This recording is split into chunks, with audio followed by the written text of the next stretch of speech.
യൗസേപ്പ് പിതാവ് ഈ ഒരു സിറ്റുവേഷൻ, പുറകെ ഹെറോദേസ് വന്നുകൊണ്ടിരിക്കുക കൊച്ചിനെ കൊല്ലാൻ.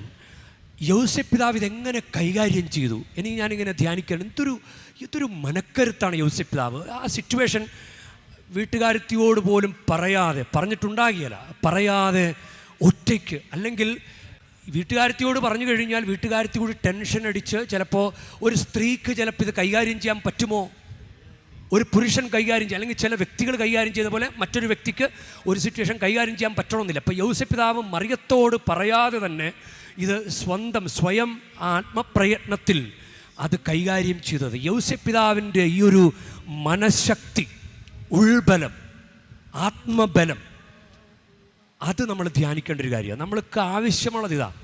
നമ്മളിങ്ങനെ ഒരു പ്രശ്നം വന്നു കഴിഞ്ഞാൽ ആകെ ദേഷ്യപ്പെട്ട് ആകെ പ്രശ്നം അത് വഷളാക്കി കളയും നമ്മൾ. ഇത് നമുക്കൊന്ന് ധ്യാനിക്കണമെന്നല്ല. ഒട്ടനടി നടപടിയാണ്. മാതാവിനെ അറിയിക്കാതെ തന്നെ പിന്നെ നടപടി അത് ഉടനെ പോയി. സ്വപ്നം, ദർശനം, മാലാഖ, കാവൽ മാലാഖ കൂടെ ഉണ്ടെങ്കിൽ മാലാഖ പറയുന്നത് കേൾക്കൂ. ഒരു തെറ്റിൻ്റെ വഴിക്ക് പോവുകയാണ്, മാലാഖ പറയാണ് പോലെ കുഞ്ഞ്. മാലാഖ അനുസരിക്കൂ. യൗസേപ്പ് പിതാവ് അനുസരിച്ചത് കണ്ടോ മാലാഖയെ?